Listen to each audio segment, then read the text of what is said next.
Thanks for tuning in. We're Ace Comicals. I have with me my co-host Rahuland and Leon Everett. I'm Gregtraveled. Let's get started.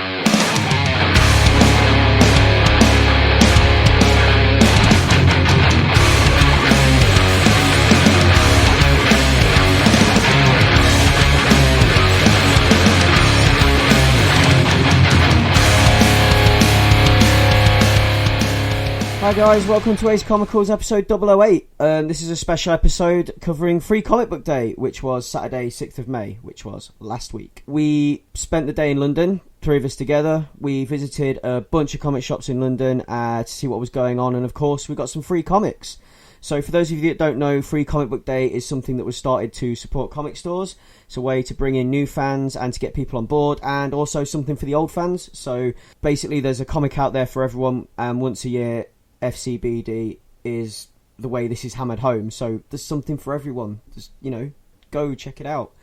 There was a plethora of free books, and some of them serve as entry points into long-standing series, our previews of upcoming events that offer jump-on points for new fans, and also something for the old fans.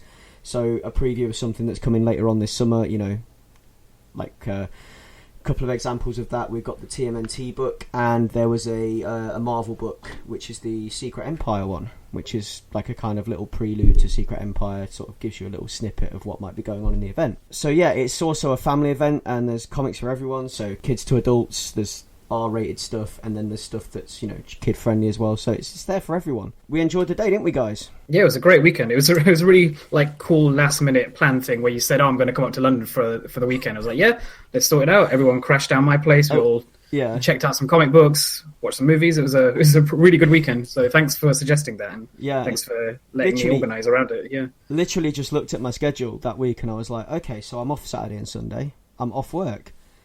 Why don't I come down to London and chill with you guys for Free Comic Book Day? Maybe we'll get a podcast out of it, and here we are. Yeah, serendipity. Yeah. Exactly, yes. So, yeah, I mean, we sort of tracked across London. We went to a few stores. We went to Orbital Comics, which is that in Leicester Square? It is. It's around the corner from Leicester Square Station. Forbidden Planet, which is very close to Orbital. Mm-hmm. Yeah, it's not far away, is it? And then there's also one we visited called Gosh. Which is in Soho. Yeah, which is in Soho. It's a little bit more out of the way, but it's cool.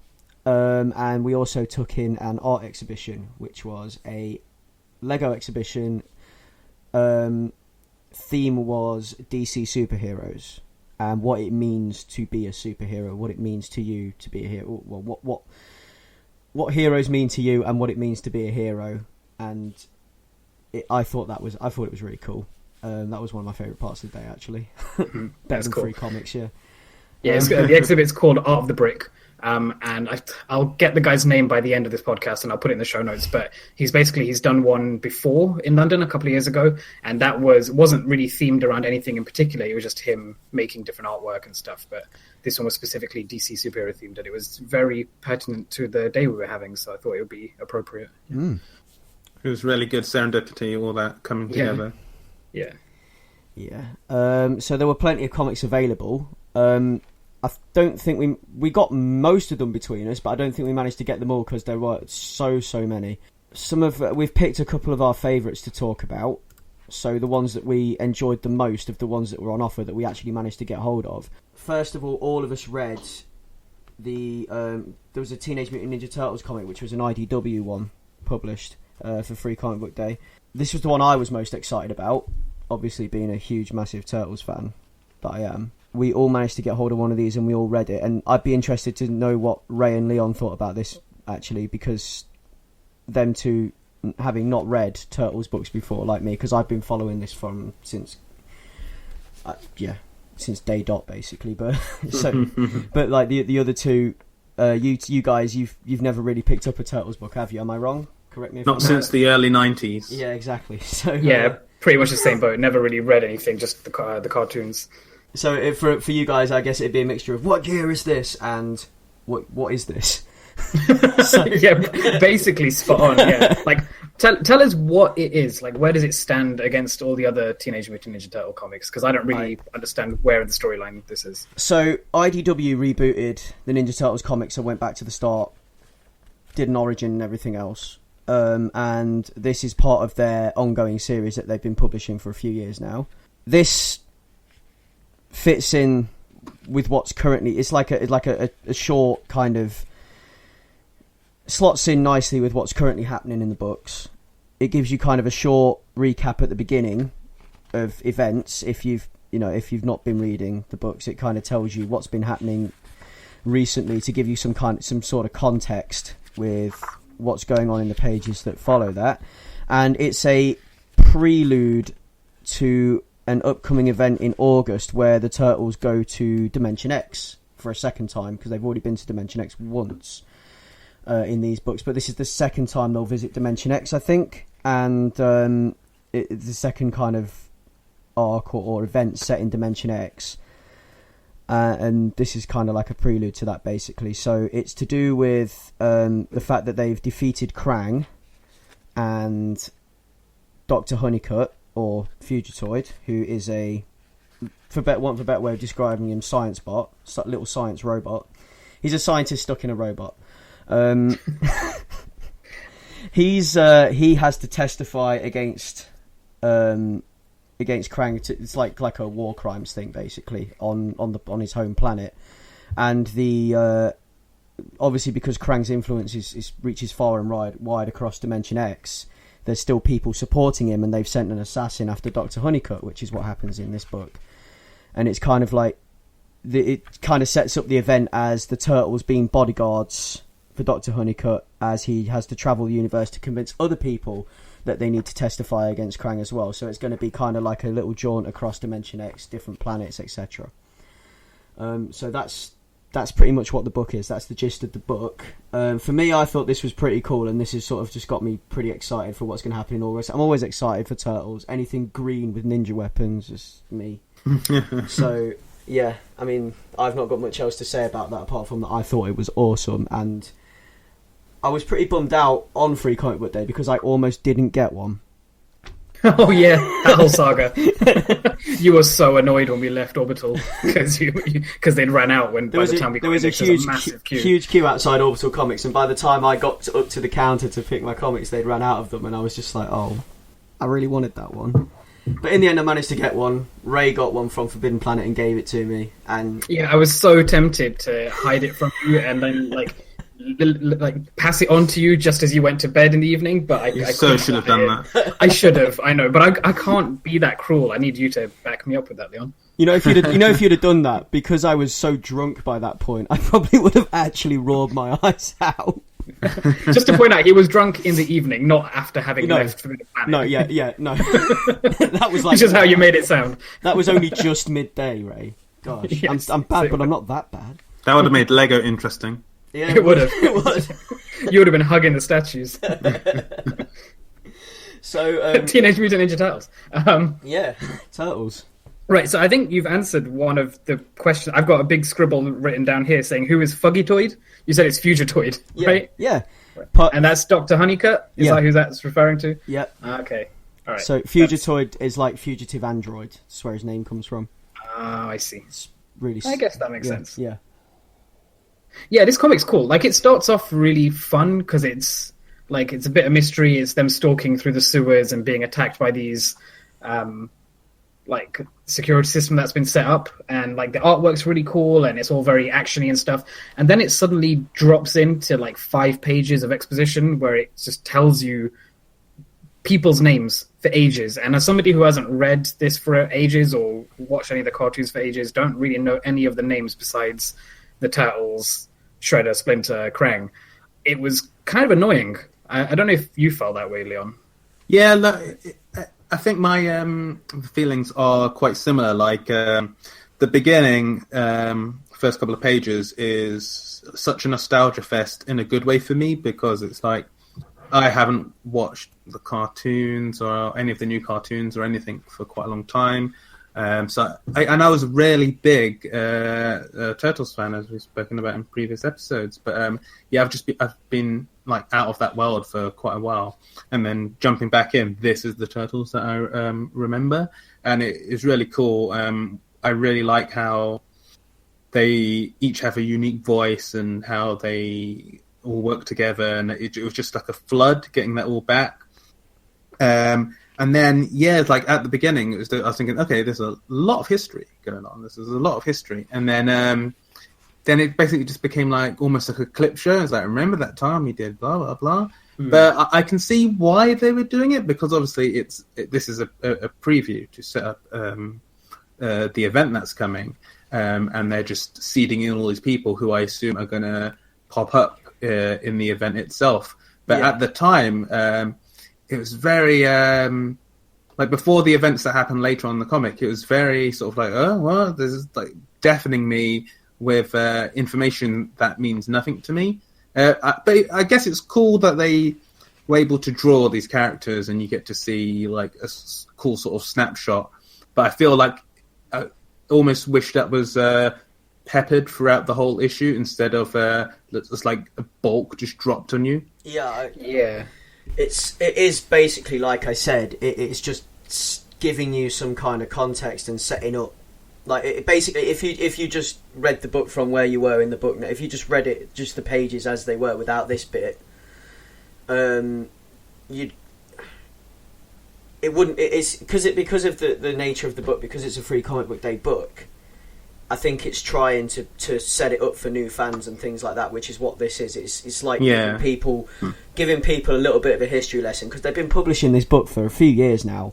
So it's giving people a little history lesson and hopefully giving them somewhere to jump on board, which I think is quite cool. Quite like. Because I almost think of it as like a sizzle reel, which is what directors or producers they edit stuff together to get investors or studios interested. But it's sort of a cool sort of like, you're going to get some of this and some of this and some of this, and I can see the intention, and I think.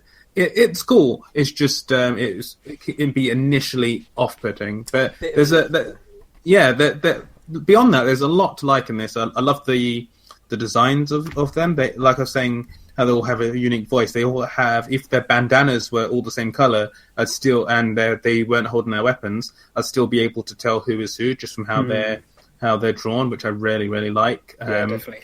And I just love little things like their speech boxes being coloured the same as their bandana. Just lots of little cool touches there. That all in all. I love production. I love how expressive their faces are, and they don't even need nostrils to do it. Like they genuinely have a lot of character, and I think it's a shame that this kind of does the book that it's setting up a slight disservice, because it put me off slightly. But I think I've got Greg's backup for. I mean, he's quite insistent about how good this story is going to be, and based on just the artwork and the world building given in this comic, not necessarily the storyline, I'm quite excited to check out Prelude to Dimension X, I think, which comes out, when is that? August? August, according to the end of this comic. Okay. So, I mean, if you enjoyed that as well, I'd encourage you to go back and probably read some of the other stuff as well. Because it's which this does advertise, right? Yeah, is there which ones at the back of this would you recommend going back and checking out? I'd say go back and read from the first collected trade, because they are nicely numbered and they are nicely collected. Okay. So I'd go back to the first trade and read that. The ones advertised at the back of this are because it says like, TMNT Adventures, TMNT Color Classics, The Works. Yeah, TMNT Adventures, Color Classics, The Works is kind of like the old Eastman-led 80s stuff, remastered type thing and put into a hardback. That looks really cool, because it looks like it's in a pizza box. Yeah. I actually saw this on sale in Orbital. I picked it out, to show you. Was I not paying attention? I don't know. Sorry. I showed it to Sophie, because Sophie was stood next to me as well. I was like, look, this one's so cool. Looks like a pizza box. But yeah, I mean, all in all, it's a cool book. Maybe a little bit of an assault on the senses at the beginning with all the setup, but all in all, it's a cool book, and it gets us very hyped for what's going on in August. Second one that we all read, because we're all big fans of Image Comics, right? Oh yeah, definitely. So all of us picked up the I Hate Image book, which was the Image Comics offering, or one of the two Image Comics offerings. 'Cause I think we got Kid Savage as well, didn't we? Was that Image? Yeah, I think so, but I didn't actually get around to reading that. Although I did a flick through that, and it looks really interesting. Yeah, I didn't get a copy of that. This was the. Oh, sorry. Well, I'll have to lend that to you. This was the one that we all were wanting though, because we'd seen what was coming before anyway, and I think the I Hate Image one was one of the ones we'd all picked out because of the Scotty Young factor, I think. With the cool slapstick violence artwork. So I'm gonna describe this the way it reads. Basically, it's the character from I Hate Fairyland, I think. Is it I Hate Fairyland? Yeah. That's the one, Yeah, I Hate Fairyland. And she's travelling through the land of Image Comics looking for the partners. And it's really kind of fourth wally breaky, because she goes through the different, parts of everything to do with Image. It starts off in Bitch Planet, I think, does it? Mm-hmm. Yeah. I think that's what it is, yeah, the first couple of pages. Starts off with Bitch Planet, goes through Saga. Yeah, she's basically traversing her way through all the different Image properties. Like, Yeah. I've got a big exclamation mark saying Saga reference, Walking Dead reference, King City reference, Paper Girls reference, and yeah, she's going around just slaughtering everyone she comes across. Literally, going through. It's a really cool way, actually, for them to advertise everything that Image Comics is about. It's like, if you've ever seen these characters before, did you know that they all belong to Image Comics? Did you? And she buddies up with Spawn, and there's this really nice page where they rip off a Batman pose. Oh yeah, that's awesome. Yeah. And she's basically just hacking and slashing her way across Image Land until she gets to the creators, and then she also kills those two. Which is basically like a beat-by-beat rip-off of Deadpool Kills the Marvel Universe. I don't know if you've read that, but it's literally the same concept. It reads like a Deadpool comic, is what I was going to say. Yeah. In the way that it breaks the fourth wall, and the way that it incorporates so much of. The thing is, these aren't a unified universe. Image, it's not a unified universe like Marvel is, so I guess this is kind of more difficult to do, and kind of took a little bit more imagination. But yeah, it's that kind of thing. And there's this really cool sequence in a nightclub where they've got like all the '90s Image stuff, like all under one roof.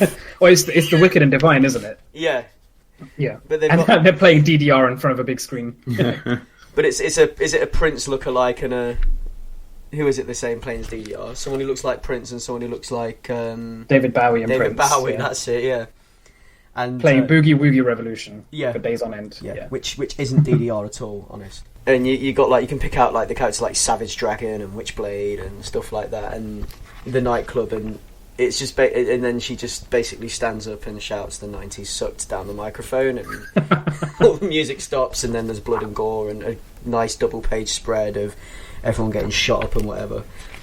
I really like this. This is probably the most fun book that I picked up, I think. Yeah, that splash page is really cool. Yeah. It's really colourful. Yeah. Like there's like the passage of time where you can see her in different poses throughout this one static screen. It's very clever. I really like this. The whole thing is that she hates Fairyland, and she's stuck in Fairyland, and she wants to find a way out of Fairyland, which is why she's going to find the creators, because she's had enough. So she's decided she's going to bust the fourth wall and find them and get them to take her out of Fairyland. But by the end of the comic, she's so angry that she just kills all of them. And I love every second of it. And there's a really nice sketch at the back as well.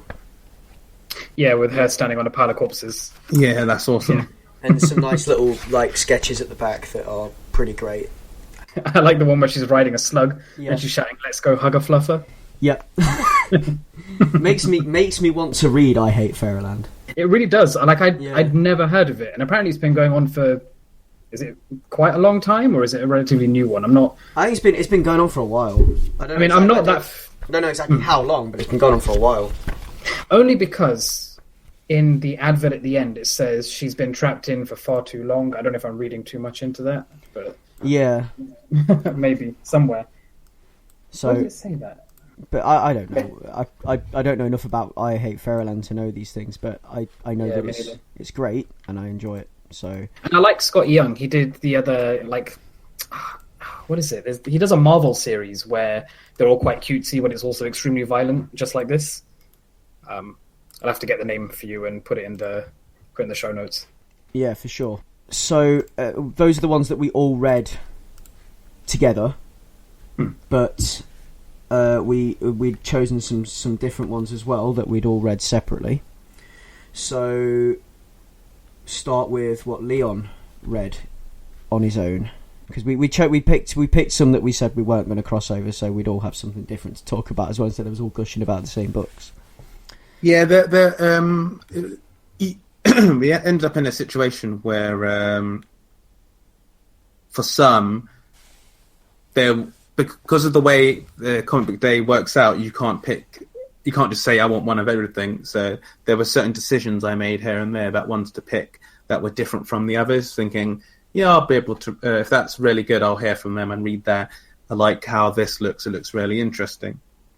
So like one of the ones I picked, and I picked up a bunch of comics. One of the ones I picked that I was, I asked Rahul for because I wasn't able to get into Orbital, so I asked these guys to bring me out some comics. One of the ones that I definitely put down on the list and got a copy of was the Archie Comics Betty and Veronica #1. And immediately, it's really interesting to read because the thing with like modern Archie comics, and now there's the Riverdale show, and there's a Riverdale comic which is in the universe of the show, is that I was wondering how the normal Archie comic world works modernized, and here they're really sort of smart in how they do it, I think, because Riverdale still feels like this town, I don't know, Midwest or whatever, but like still feels kind of Americana and away from like the big cities, but it still feels quite modern, and just the way different characters speak doesn't feel like forced teenage speak. So I quite like that. But yeah, with this particular book, it's focused on the two main women from Archie Comics, Betty and Veronica, and it's narrated by Jughead's dog for some reason. I'm not sure why, but he's very wordy, verbose. But like, it's really, I know, it's funny to like read some of the other comics like Turtles and I Hate Image, where everything's like actiony and like over the top, to like just chilling with a bunch of teenagers. And a lot of these pages are classic Archie, where it's just Archie and Jughead riffing. It starts with them talking about classic silly matchups, which is something that I do all the time with my friends, and they mention like Santa versus the Easter Bunny and Ronald McDonald versus the Burger King, and then it moves on to their friends, and they like ask the last one they say is like, okay, who would win out of Betty versus Veronica? And Jughead seems instantly thinks Veronica would win, and Archie thinks, no, you don't know, like Betty's tougher than you think, and they sort of play on that for the rest of the comic, because it's a sort of classic scenario where Pops is being shut down again, and they decide that they're going to band together and do a fundraiser to like save his diner. But then there's like sort of weird twists and turns, and like suddenly like Veronica's like ends up kind of like evilish. It's really weird because like time freezes at a point. Like Betty's oddly violent, but like in funny, jokey ways. It is such a weird sort of toe dip into how sort of modern Archie comics works. But it's very interesting, and I really like the artwork. It's very how to explain. It's different from, say, it's quite naturalistic. So the characters have this sort of like normal look. There's no sort no exaggerations. It's like realism.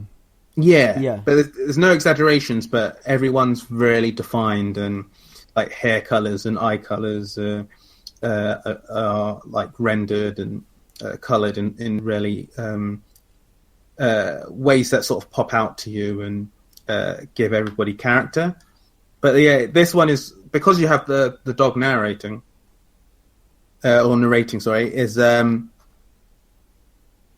he's able to break the fourth wall and like pause time. Like they're just a random page where it's almost like, it almost feels like, oh, okay, we're 2 pages short, let's come up with some cool silly joke to put there, or by design. But whatever the case, they have this 2-page spread where it ends up with Betty and Veronica in swimwear, reading the comic that you're reading in third person. It's really mind-bending. It's really meta and mind-bending, but I know it doesn't feel forced in any way. So what is the dynamic with Betty and Veronica? Because when I look at the cover of this book, it's like, do they hate? Because I'm not an Archie person. I don't read Archie comics. Do they hate each other? Well, I mean, like, there's almost a... They're always quite like they're frenemies, aren't they? Yeah, but there's like a polar opposite thing, because you have the cover, which is them looking at each other angrily and fists up, hands on hips. But then in the little circle, which is like the logo of the comic book, they're like friendly, like taking a selfie together. So I think the whole point is that they're going to be toing and froing a lot, because in this book they're like besties, and it's like the sort of classic standard dynamic of Veronica being the rich, lazy one, and Betty being sort of the earth, do-gooder, go-getter. Yeah. And they have that dynamic. They start off angry, which is a flash forward, but then it flashes back and all friends, and then it ends, spoilers, with them starting to argue over something. Oh. So I think the dynamic is going to be a big push and pull between their sensibilities. Okay. But I would recommend it. I think it's a good introduction if you don't want to delve too deep into the main Archie comics, and you just want to like sort of spend some time focused on two of the more interesting characters in the world.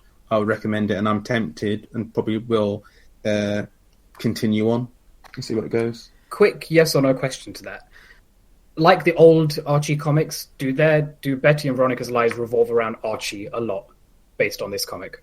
In this one issue, even though Archie and Jughead are super present, not really at the moment, actually. I mean, they're all friends, all the four of them hang out, but they're not fighting over Archie or anything like that. It feels like it has nothing to like almost do with him. Like, he's just out of the picture in a way. He's in there, but he's like such a side character. No, that's the answer I was hoping for. So yeah, I'm sold based on that. But I should note as well that art's done by art, and the writing's done by Adam Hughes, and does a good job, I think. Awesome. What was the other one on your list, Leon? And then the other one. This is why there's there's a comic that I didn't pick up because I wanted one of the ones you guys have got, and it was because I saw this cover and I thought, I'll read Rahul's copy of whatever it was that I didn't pick up. And this is Joe Benitez's Lady Mechanika. So this comic seems this Free Comic Book Day comic seems different from the rest, because instead of setting up one, it gives you beginning snippets of the first 3 volumes. So I don't think it's an ongoing story. I think each volume is a contained story. I see. Because it gives you like the beginning of volume 1, beginning of volume 2, and beginning of volume 3. In short, it's set at the end of the 19th century. I think they're in the UK, and you've got this sort of this woman who seems to be part demon or something, and she's like a hunter, and it's like her job to take them out and look after people, but then people get panicky and they pick up their guns, so her job is to sort of keep stalk through the night and keep these things at bay, sort of like your Buffy type thing. She has amnesia, doesn't know her past. She's dressed up like a cosplayer's like nightmare and dream at the same time.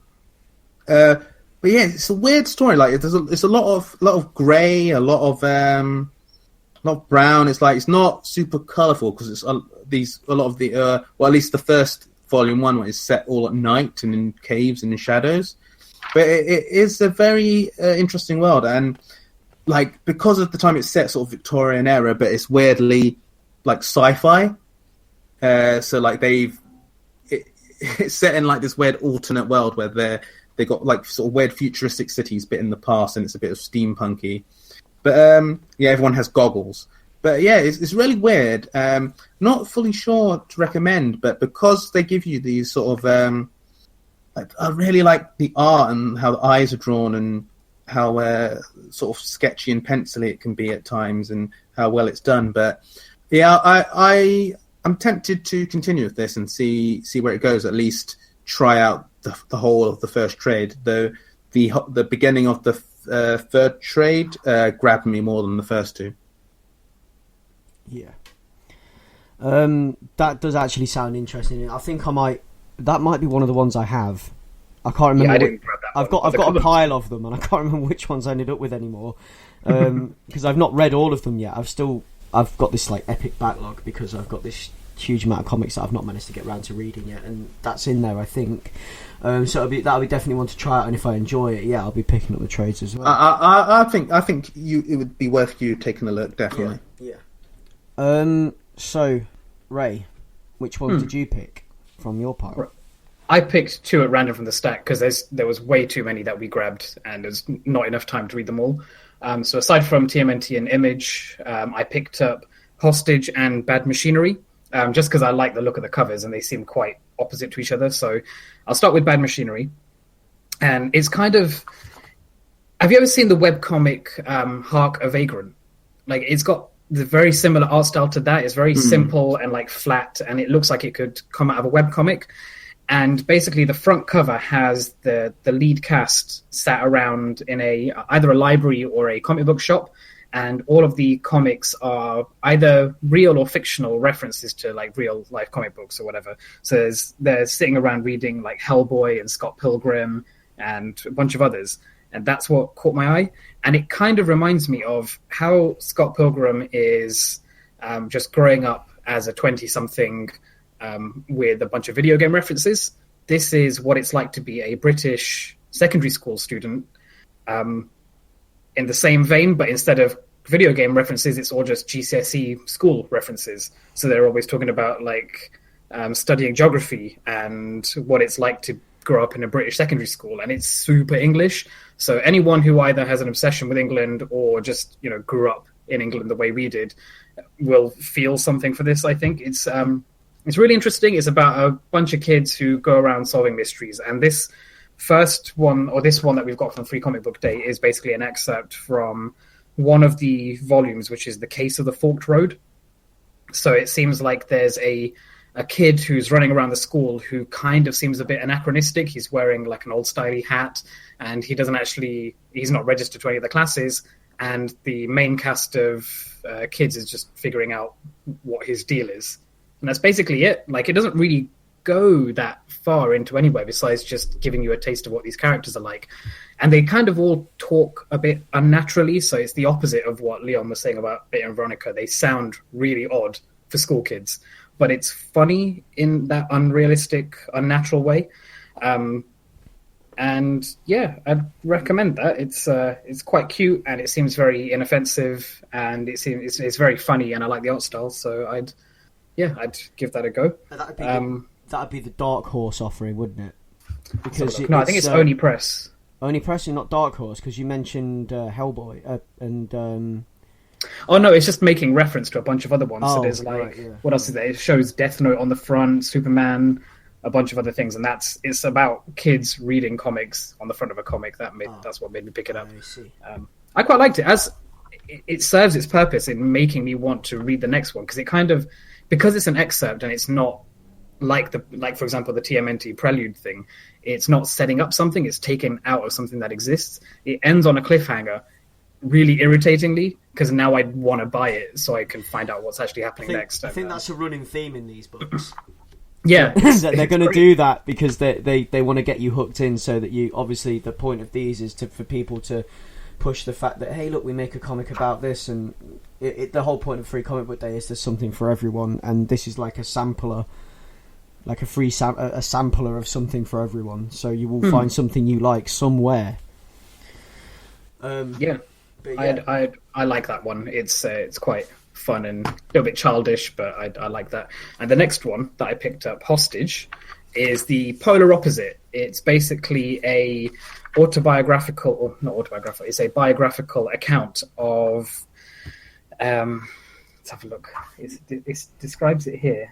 It's about the story of Christoph Andrei, who was a hostage in Chechnya, and it's basically the story of him being handcuffed to a radiator and his thoughts throughout this process of him having been a hostage for a month. We barely see his captors. We just see the process of him going about his, not even life. He's trapped in this one corner of this empty room, and we're just stuck in that room with his thoughts. It's got a really somber art style. It's all just gray and blue and kind of monochrome. It's very serious and dark and like really sparse. And even like it's interesting because even the paper it's printed on is really rough and like newspapery compared to the shiny laminated glossy paper from the other comics. And it's basically the excerpt we've got from this is just one long painful night that he has to endure when he's trying to figure out a way to escape from his handcuffs and accidentally makes them tighter and is cutting off the blood supply to his wrist. And like you really get a feel for how trapped he is. Oh man. Yeah, it's super. Maybe I should have talked about this first. Well, that's the comic. Now you talk about it. That's the one that I said I'll read Rahul's version and get Lady Mechanika.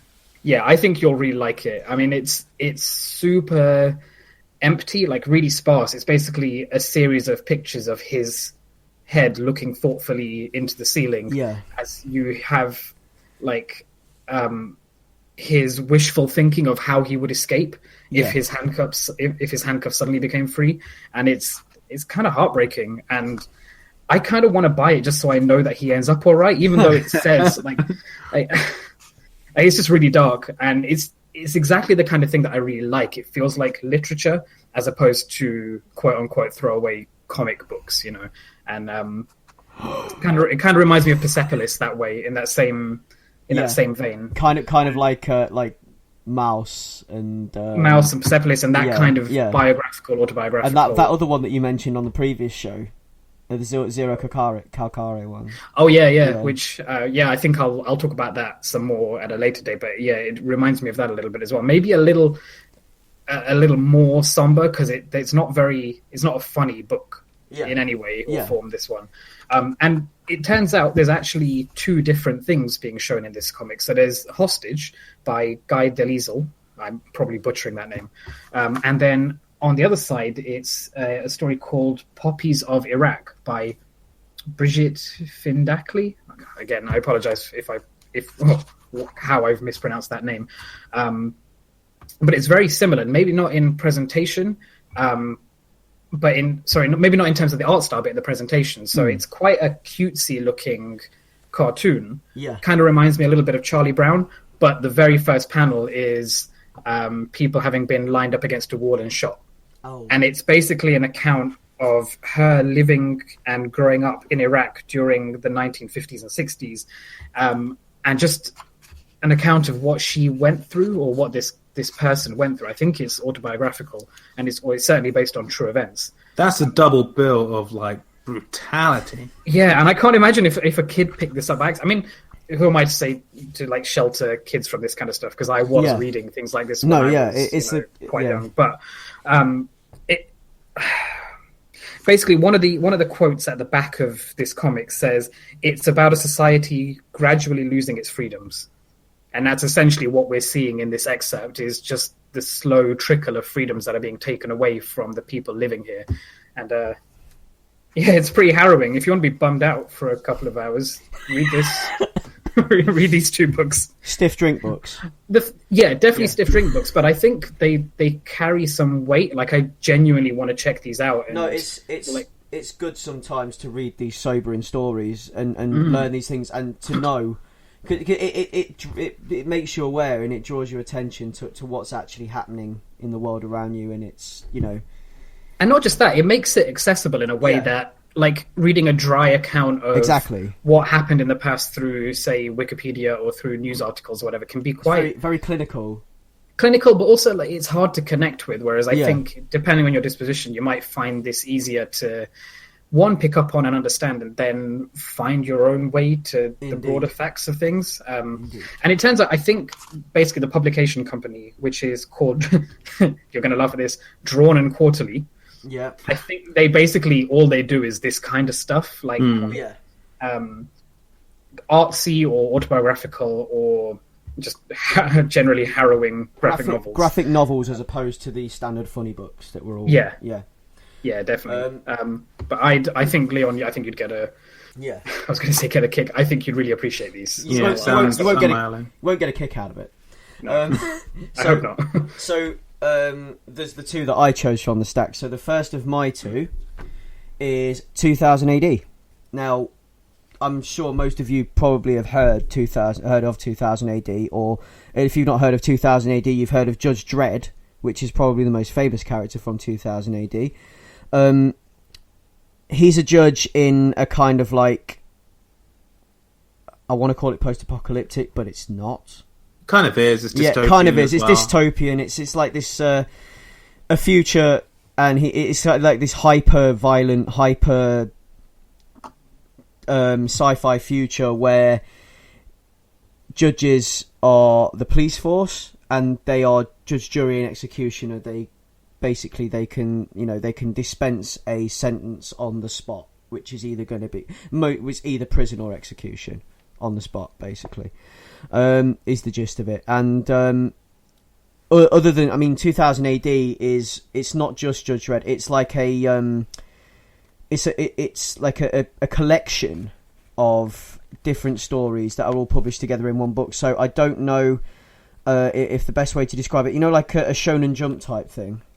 That kind of deal, because you get in one book you get several different stories.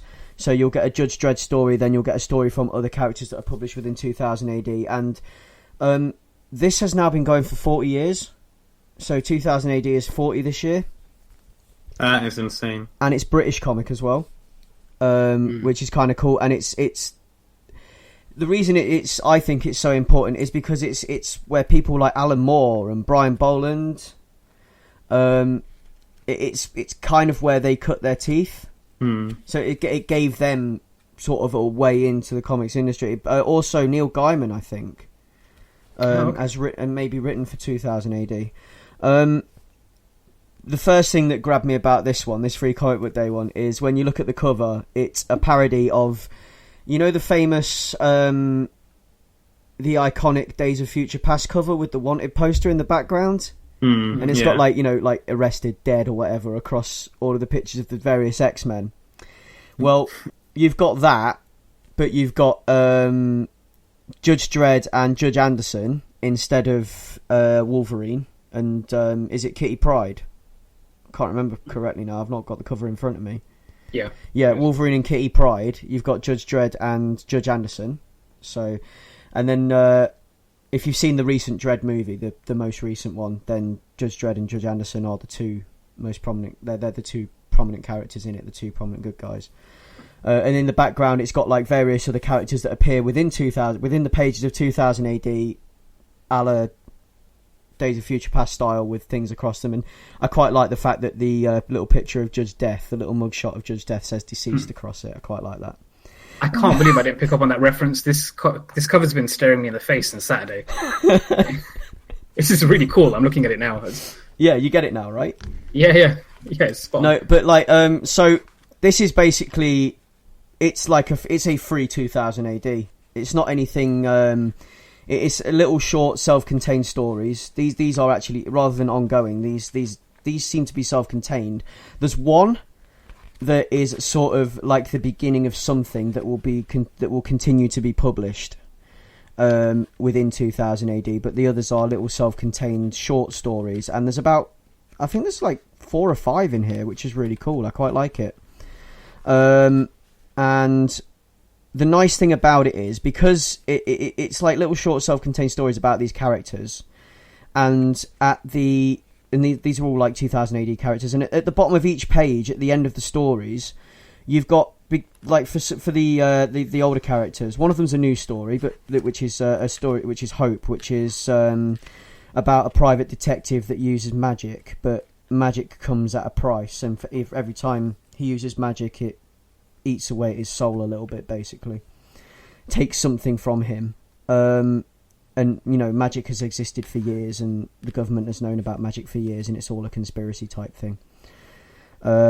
Which I think sounds pretty cool, and I think I'd be tempted to carry on picking up 2000 AD to read that, because I haven't got any recent 2000 ADs. I've got a lot of old ones now, but I haven't got any recent ones. And if you if you go to the bottom of each page, at the end of like each of the stories that have got sort of older 2000 AD characters in, you've got a little QR code, and if you scan that, you can get more information about these characters. So it gives you a way in. That's pretty cool. It's a nice little way into 2000 AD, which I think is pretty nice, to be honest. Oh, is that what it means by the free digital content included? Yeah. Right. And the artwork in there is always spectacular. I like it. I mean, the first Dread story is full colour, and then you've got the next one is black and white, and it's really, really cool black and white artwork, and this is like an ABC Warriors style story.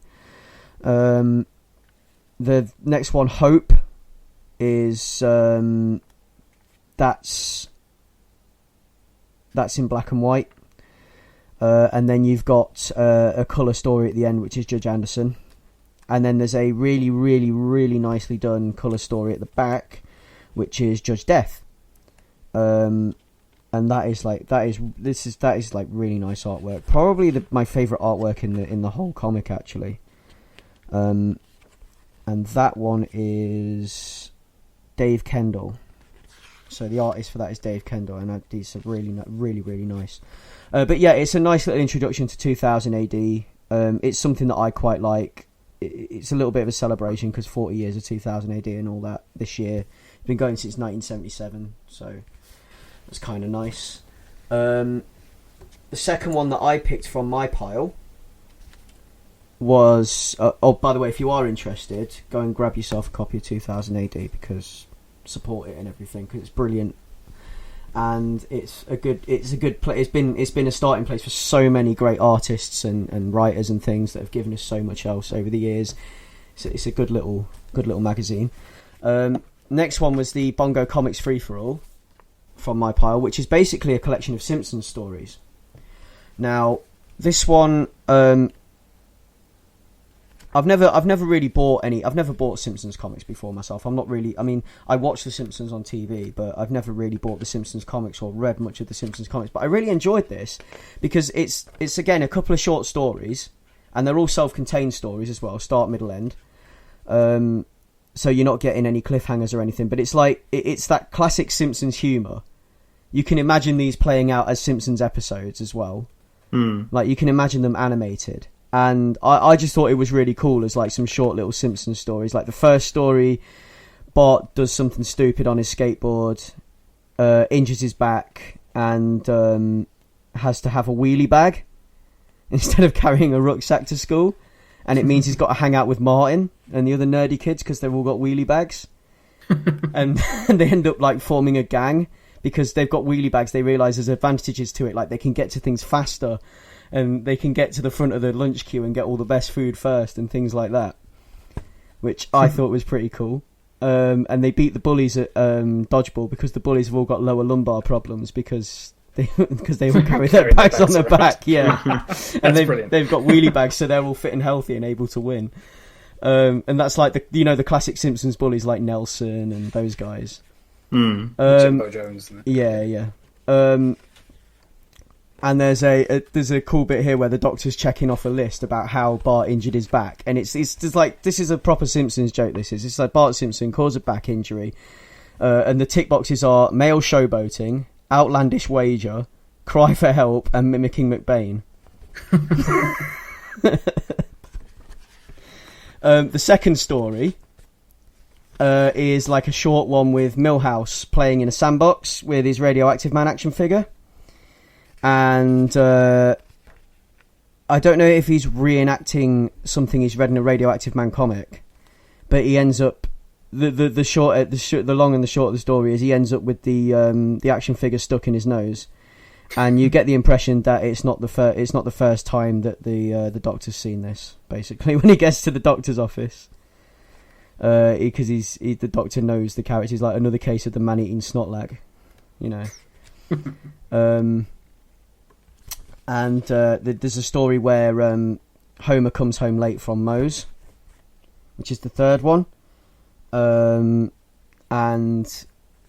he's like, oh, I hope Marge doesn't, it's 3 a.m, but Marge hopefully, you know, she won't chew me out too much, but I'm sure she'll be proud of me that I aced both the Jefferson Airplane and Jefferson Starship categories at Moe's Trivia Night. Typical. And as he gets in, Bart's coming downstairs for a midnight snack, and they end up sat at the table, and they decide, because they've got church the next morning, and they don't want to fall asleep in the sermon because Marge had a right go at them last time, they're going to stay up all night. Oh, we've all been there. Yeah. So it's Bart and Homer staying up all night, and they hear a noise that they think is a burglar that turns out to be Santa's little helper chewing on a sprinkler. So they go out there fully kitted out, ready to tackle this burglar. Santa's little helper doesn't recognise them because they're all wearing masks and stuff.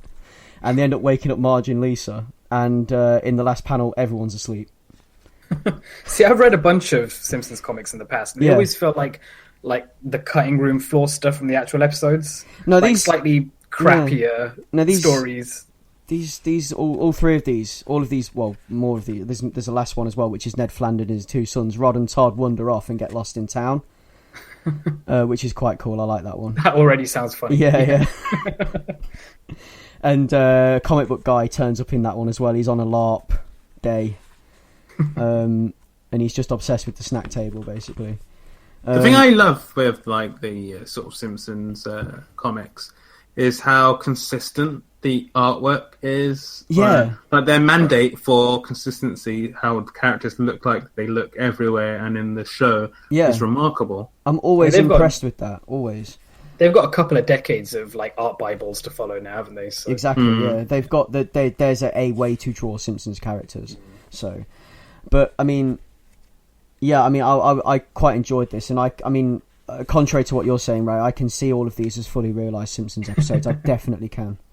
Yeah, season 20 episodes, sure. Yeah. So yeah, I mean, that one was great as well. So that was my picks from the stack.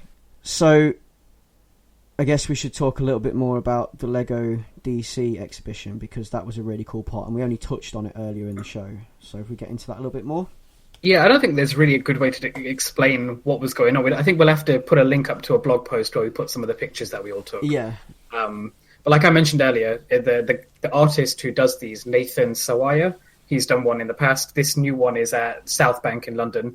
It was like 16 quid per adult to get in. It took us about an hour to look around. Was that right? There was like 5 or 6 different... We were in there for well, I think they give you a half-hour slot, but I'm sure we were in there for longer than half an hour.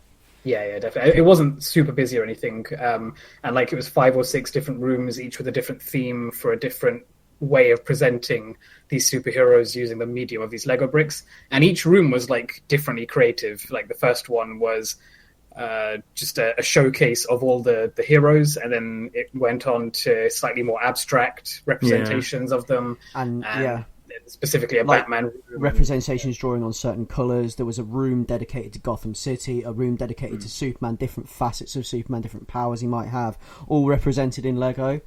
And we've got a load of cool photos, which I'm sure we can put in the show notes. Yeah, we'll just... we'll leave a link to the website, so if you guys want to get tickets. I think it's on until September, October time, so towards the end of this year, so I'd super recommend it. Strongly recommend checking that out. I would definitely recommend it as well. It's cool. Like the pictures, I'm almost reticent to put up as many as I took, just because I think like just the effect of actually seeing it there in person and seeing like it is actually individual bricks. It isn't just cut out to make to look like Lego. It's made of actual pieces. It's remarkable. It's not even the surface that you can see. They're actually built the sculptures from like the bottom layer upwards. You can tell that it's like a physical, full 3D thing, not just the facade of a statue, for example. Yeah, they get really creative with some of them. I'm going to put some photos up, but I don't think I'm going to put every photo up that I took, just because it's something that everyone has to experience. So you should really go and see it. And after that, we headed back to Ray's flat. And sadly, we watched Suicide Squad. Sadly, you say it's the best way it's the only way I was willing to experience it was with you guys. Like I don't think I could have sat through that film by myself. We couldn't have sat through it sober. I know that much. Better fault for me, who's seen it twice. Well, that was your idea. So. It was, and it was extended version. You forgot to add, so it's extra special trash. Yeah, it really was. The masochist version. Yeah. No, well, the normal version's the masochist version, but yeah. No, it was pants, but we were very drunk and we tore it apart, and it was brilliant at the same time. Yeah, it was really fun viewing, watch, actually. yeah. It was. It's the only way to do it, I think.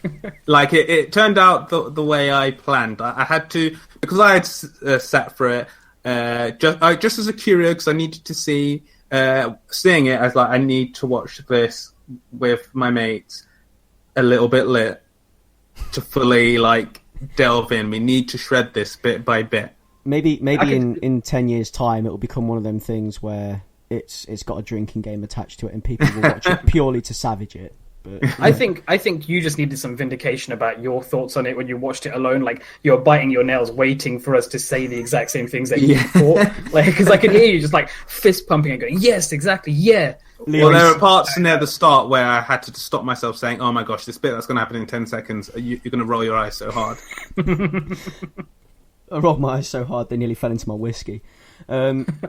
Leon's worst nightmare would be me turning around and going, actually, I enjoyed that. Yeah, well, there was a fear that one of you was going to do that. And then we'd be forever struck from his Facebook friends list. I'd have to leave the podcast. Yeah. Kick you out of the house. Never appear on this podcast again. All credibility would be lost from Ace Comicals. So, I guess we should wrap up, guys. So, yeah. And nobody's got anything left to say?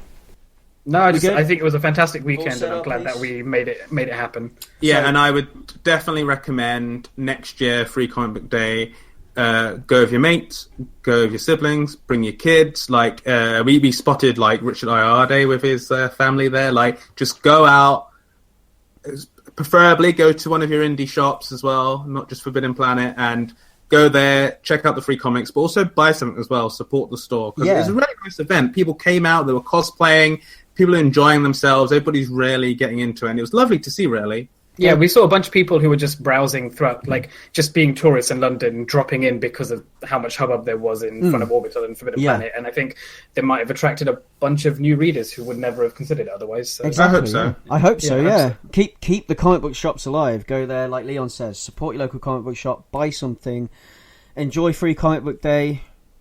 There is something for everybody. There is always something for everybody. I mean, even if you just walk, it doesn't have to be Free Comic Book Day. Go to your local comic book store. There's still something for everybody. Well, as we've established, there's nostalgia stuff in TMNT. There's like kiddie stuff in Bad Machinery. There's super depressing stuff in Hostage. There's something for everybody. So. Yeah, and it's always on sale, and they're open. I guess most days of the week, depending on where you live and what comic book store. So yeah, do it. Check it out. Support your local store. But yeah, okay, so that has been the Ace Comicals Free Comic Book Day special. You can find us at www.acecomicals.com. You can find us on Facebook at Ace Comicals. You can find us on Twitter at Ace Comicals. You can find us on your favourite podcast apps. Notably, you can find us on Pocket Casts, which is the one that we use, but I'm sure will be on your chosen podcast app as well, if that is not Pocket Casts. You can find me at Bato on Twitter. That's BATTOU. You can field me questions there, or you can field questions to acecomicals.gmail.com, and we will answer them on the show. Leon, where can we find you? You can find me at Leon Everett. I put up a few pics of our Saturday there. One of my favourite images there is us poring over our comics before we got to trading bits and bobs around. It just brought me back to my childhood, and it was really, really fun experience. Oh, I might add that you can also find me on Instagram. I've started posting new comic book day stuff on Instagram, so every time I go buy comics, I post it on Instagram. So you can take a look at what I've been buying, and I put little recommendations on there and things as well, and that's under Bato as well. So if you search Bato on Instagram, you'll find me. Ray, where can we find you? Oh yeah, on Twitter at Monkeh, so that's MOONKEH, and I'll be putting up some pictures from the weekend as well. So yeah, I mean, get in touch, subscribe, follow us, tell us about your experience of Free Comic Book Day. If you went out on Free Comic Book Day, drop us a line, tell us what you did, tell us what you saw, what was going on where you were. If you field questions to these two guys, you can get them through the Ace Comicals channels as well. If you ask them through the Ace Comicals Twitter, or if you want to ask them via the Ace Comicals email address, go right ahead. And ask us silly questions. We want Yeah, the questions. we want your silly, ridiculous questions about what we'd do if we had Spider-Man powers and that kind of rubbish. So just go ahead and do it, because we'll answer it.